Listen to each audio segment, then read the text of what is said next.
Welcome back. It is your phone, Eric. Yeah, I got it. I know sometimes the ring of your cell phone can sound extremely loud when you are sharing a one-room flat with your roommate. This was off-campus lodging in Miami University, but it was not really intended for two grown adult black men. One of us was overstaying his welcome, and that one was me. Eric, Michael shouted again. You see, Michael grew up in a household with four siblings, two brothers and two sisters. He was the oldest of the group, and as such, he never really understood the concept of patience.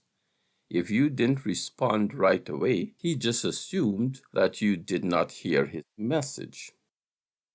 I said I got it, I boomed back with a little agitation in my voice. As he quieted down, he could hear my responses on this end of the conversation. Yes, ma'am. At 2:30 this afternoon? Yes, I will be there. As I hung up the phone, my hesitation may have given Michael some cause for alarm. Who was that? The office of the Dean of Faculty. The Dean? Are you going to get back into school? I said the Dean of Faculty, not the Dean of Admissions. I found this correction necessary. A dean was not just a dean in Miami University. Just don't go getting my hopes up, nigger. Take it light, I cautioned. What does he want? Probably to offer me a job, of course. Shit, you are getting back into school. Man, aren't you lucky, dog? It couldn't come at a better time. He was right about that. These were really hard times for me. I came to Miami University with the minimum of awareness of myself and life in general. Growing up under the loving care of a grandma was just pure chance. It was not something I earned, bought, nor inherited. I was the only child of my mother who, right up until she died, refused to divulge the person who had fathered me. That did not bother me for two reasons. The first was that I lost my mother at the tender age of 6, so I had no clear memory of her, what she looked like, her personality, or any of those things. The second was that I grew up thinking that living alone with your grandma was normal. Actually, I never thought much about it. Maybe most of my friends or playmates in elementary classes did have fathers, but they never spoke of them. To the best of my knowledge, everyone spoke about their mother. The word father, as I recalled, was reserved for God, as in our Father who is in heaven. Or better yet, it was used in some churches to refer to the male priest. In our church, we called that person our pastor. I have come to recognize that normalization is a very strong force indeed. It fills that void in one's knowledge and understanding of himself and of his space. It is funny how long it took me to understand the use of the word space. I remember in high school this girl telling me to get out of her space. Her space? I had no idea what she was speaking about. I wasn't even attracted to her. My main obsession in high school was to be accepted on the track and field team, even under the strict conditions from my grandma. Grandma had insisted that she would only allow me to play sports if I kept getting good reports on my academic card. At first, I considered it a fortune to be awarded an athletic scholarship by Miami University. This was a prestigious institution. As my high school principal, on informing me of the award, had emphasized, only the top 3% of students in Ohio get accepted into Miami University. I arrived here as one of the least informed freshmen, least informed about everything: myself, my life, society, everything. In fact, it was the first time I had lived away from Dayton and my beautiful grandma. Every other weekend, I will travel back home to be with her, even though she tried gently to dissuade that practice. Here in my new home away from home, track and field soon became the total expression of myself. My specialty was the 100-meter sprint. In my first year, I won the Middle American Conference NCAA Division I Outdoor Track and Field Championship in that event, and continued to win medals well into my second year. But somehow I could not feel the sense of growing up. Even though the place was comfortable, I could not bring myself to call it my second home. I found that my athletic experience, especially within a white environment, was doing very little to widen my vision of either life or my position in life. It narrowed it instead. Would it have been different if I were an athlete in an HBCU? Yes, I think it would have at least widened my vision of life as a black man in America. Somehow, the environment in Miami started to have a greater meaning for me. I went to a predominantly black high school, and there, the difference between me and the rest of the black community used to be simply my physical capabilities. In Miami's athletics, the coaching staff appeared to be subtly trying to tell me that there was more in that difference. It had to do ultimately with how different the image of my ethnicity was being realigned apart from the rest of my natural community. But there was something else that happened in my second year that started this process of refocusing my vision widening. I met my best friend on campus, a fellow black sophomore by the name of Michael Caesar. Michael was majoring in business economics.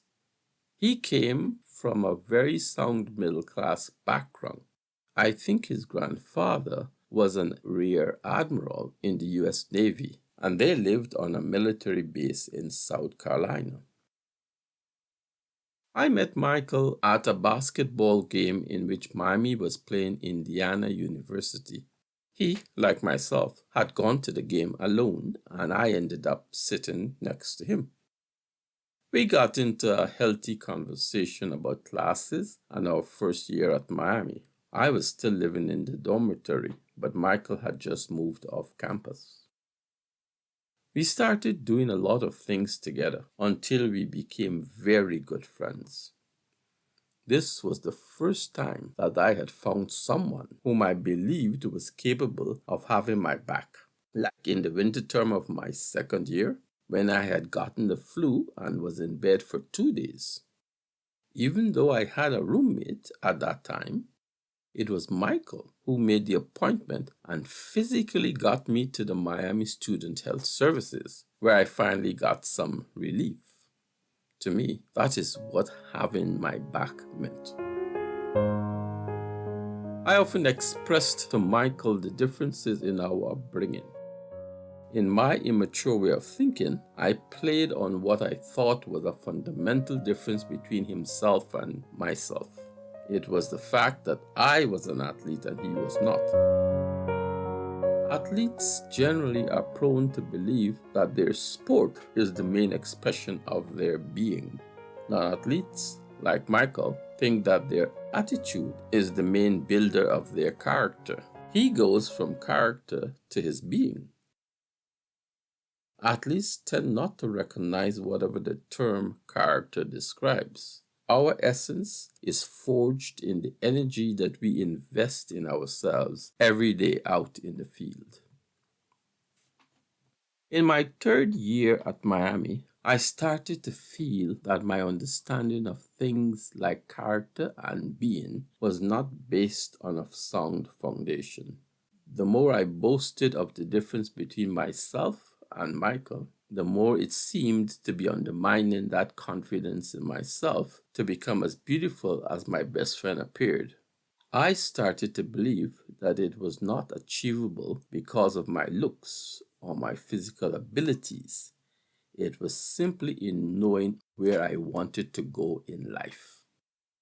Maybe Michael had the professionalism of his father as a guidepost. I didn't have that. I knew of very few white athletes who were experiencing this throwback into a changing reality. But part of maturing as a black athlete in an all white college has to be the courage of introspection into what type of person you are becoming. My friends on the Miami football team supplanted this inner understanding by believing that the only thing that mattered was the growth in their physical strength. Football builds physical strength. My sport, track and field, was more subtle. It built endurance. But endurance for what? This renewal of vision stroked a conflict of interest that caused me to step away from this varsity sport at Miami in the last season. It was an inner conflict that took me a lifetime to understand, and with the help of human angels sent by God, an academic term to overcome. My conflict was not in the time it required for me to remain fit and make the team. It was more a difference in the behavior, interests, desires, and values of the people who had somehow assumed authority over my character development. I'm speaking now about coaches and black athletes. Sometimes it is difficult to figure out whether the tensions you are experiencing are really those from jealousy or personal dislike, or just simply that we have different values or ideas of our position in the American way of life. I had other problems at the home base that made life in an all white college, or an almost all white, very challenging. Even though Miami is a state institution, the black student population here was way below the black population in the state of Ohio. The latter was reported to be 14.3%, but in Miami, that ratio was closer to 8.7%. But that was not really my issue. I never really felt lost in all of the whiteness at Miami. Mine was homegrown. To me, my family unit was my mother and my grandmother. At the age of 6, tragedy struck, and I had lost half of my family as I had imagined it. My mother died. Even though I didn't understand the implications of her absence, nor even an awareness of the cause of her illness, all I would remember is my grandma saying to me, "Your mama is gone now. It's only me and you together. But don't worry, son, we will get through this together." I can't tell you how she did it, but my grandma did put me through high school, giving me all the support to become a good athlete. My height also helped, although she would often say, "I think you would do better at basketball." Sometimes, when you think you are being assertive about life and making game changing decisions, sometimes, not always, but sometimes, something else happens to upend everything. Well, I quit the track team in the middle of my junior year on the premise that I needed to spend more time on my studies. That wasn't really true because my grades at Miami were excellent. But that was the only acceptable excuse that white coaches would accept from their black star players, needing more time to study. The real fact was that by the beginning of my third year, Grandma's health had started to deteriorate, and I was hitchhiking almost every weekend out of Oxford for Dayton to check up on her. Don't get me wrong, she still had help from her other daughter, who was a little estranged from her, as Grandma had always given more attention to her second and younger daughter, who was my mother. The two children were from different fathers. Needless to say, there wasn't much love lost between my only aunt and myself. I felt as if she simply transferred much more hostility towards me after her half sister had passed. Even the eventual passing of my grandma failed to arrest this deteriorating relationship. There was no chance of me substituting my aunt as a mother figure in my life, none at all. My whole world came crashing down during exam week in the last term of my junior year. When the news reached me that Grandma had died, I had never been so confused in all my life. Fortunately, it was Michael, the only one I could lean on in times of trouble, who guided me into getting my last exams moved up so that I could leave earlier and get to Dayton for her funeral. I arrived home at 12:40 p.m. that day and found my grandma's house overrun with relatives. Some I knew, some I had heard of, and many I just didn't recognize. And there was my aunt, Aunt Melba, saying in a loud and provocative voice, "You now rich? We buried her this morning." I slumped into the old sofa and started silently to cry. Lost in my tears, I barely heard Aunt Melba asking if I had the keys for my room because it was locked and they could not get into it. I never locked my room, although I did know where Grandma used to hide the keys. It was not in her chest of drawers. It was behind the headboard of her bed. I quickly thought, why would they want to get into my room? Maybe they had already started to search to see if Grandma had any cash hidden away in other parts of the house. Melba always thought that Grandma had lots of money because of the way she was supporting my education financially. I quickly answered, "Yeah, I have it." Quietly, I sneaked into Grandma's room, pretending to be paying homage to where she last lay, retrieved the keys, and opened my door. Lying down on the bed, I just kept staring aimlessly at the ceiling. Something was puzzling me. Why would Grandma lock my room before she died? Maybe she did leave something in here for me. It was standard practice for this old lady to say to me every time I was getting ready to leave, "I left a little something for you to carry on your way." Jumping up, as if I had just been released from a nightmare, I went to the bottom drawer of my chest of drawers and opened it. Staring at me was this envelope looking fat with content.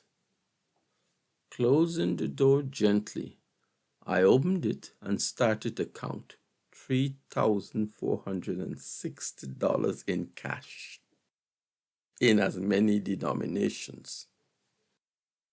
Even now, at the age of 21, I still believe that before the spirit leaves a body, it always tries to communicate some last words to the ones it loved the most. "Well, aren't you going to get ready? It is almost 1 o'clock."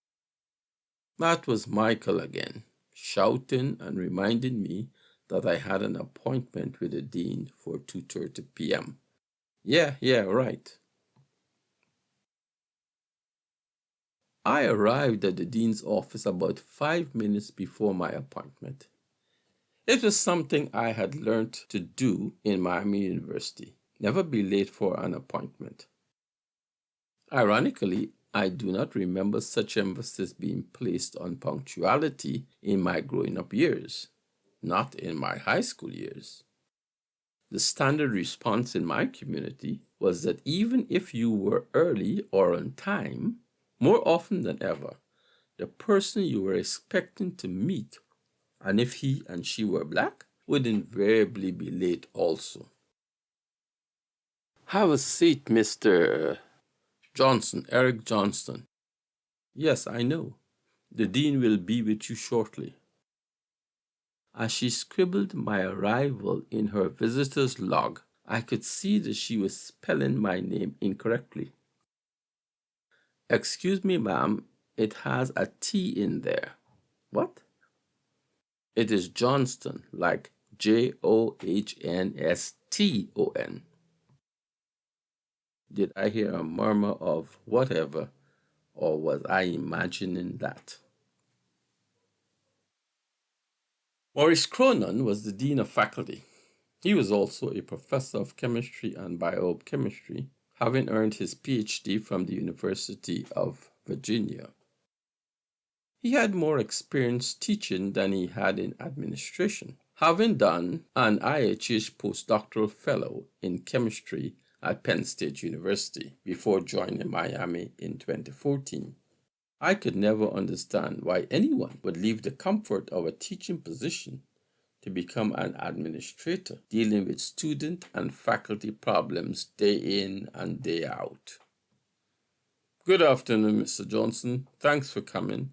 Thank you, sir. After some small talk, he came to the point. Do you have a driver's license, Mr. Johnson? I was taken aback.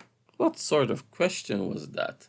Did this white man think a black student in his 20s would make it to Miami University and not have a driver's license?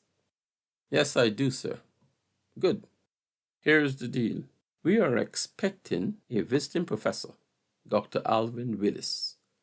He will be here for the upcoming term. Actually, he's arriving in Cincinnati tomorrow morning at 10:15 a.m. He's coming from the Caribbean, so he would be needing some assistance in settling in before he begins his duties. We will need you to assist him in settling in, like picking him up at the airport for starters, driving him to his new apartment, grocery shopping, etc. All of the small things he would need to get done in the next 2 weeks before classes begin. And you will have the use of one of our office cars. Not a bad start for an unfortunate dude who was facing the coming term with no money, no place to live, and no way to pay his tuition fee.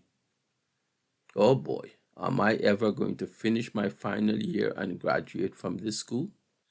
You see, having no longer the person I loved in my life, I had left Dayton just after the funeral and returned to Miami to do some courses during the summer term. Summer school was cheaper, and accumulating more credit this way meant that I would have an easier time with a lighter course load during my senior year. Grandma had made her last contribution, and it had gotten me through the summer session up to this point. Michael was aware of all of this when he said, "Dude, this is not enough to pay tuition next term, and you can't stay in my place. Once my landlady returns from her vacation, which is in about 2 weeks, you will have to leave." Yes, I know I am figuring out something. That was a false sense of endurance speaking, not a consciousness that should have recognized just how unsurmountable my reality was becoming. "Professor Willis, welcome," I said as I greeted him at the arrival hall of the airport. "I hope you had a pleasant trip. Our car is this way, sir." Professor Willis was a short man, about 5'8", speaking in his heavy Caribbean accent. Actually, he was from Trinidad and Tobago and a biochemist. He was visiting to lecture graduate students and faculty on something to do with tropical marine life in the Caribbean. Welcome to Ohio, I repeated myself as we crossed over the Brent Spence Bridge that connects Cincinnati, Ohio to Covington, Kentucky. It is a double-decker bridge that carries both Interstates 71 and 75 across the Ohio River. The top deck carries Kentucky-bound traffic, while the bottom deck carries Ohio-bound traffic. You know, sir, the airport you just arrived at is not really in Ohio. It is actually in Kentucky. Young man, I know that. I went to school in Miami, was the short response. That changed my whole welcome routine. This man was a Miami alumnus and probably knew more of Oxford, Ohio than I did. Of course, sir. What we will do is to go straight to the dean's office. Then I will take you to your apartment. Now, the university had made all the necessary arrangements for Dr. Willis's stay in Oxford. It included a comfortable two-bedroom apartment in Bedmin's Flat, just on the outskirts of Oxford. The place was semi-furnished, but it did need to be stocked with food and other essentials to be habitable. Over the next 2 weeks, myself and the new professor did everything together, from furnishing his apartment to grocery shopping and even to leasing his new Audi 400 car. Actually, he allowed me to drive the car as we quickly returned the dean's car to his office. This book is serialized over 18 chapters. If you like what you have heard, please hit the like button, follow us, and use the notification bell to receive notice when we post following chapters. Thank you.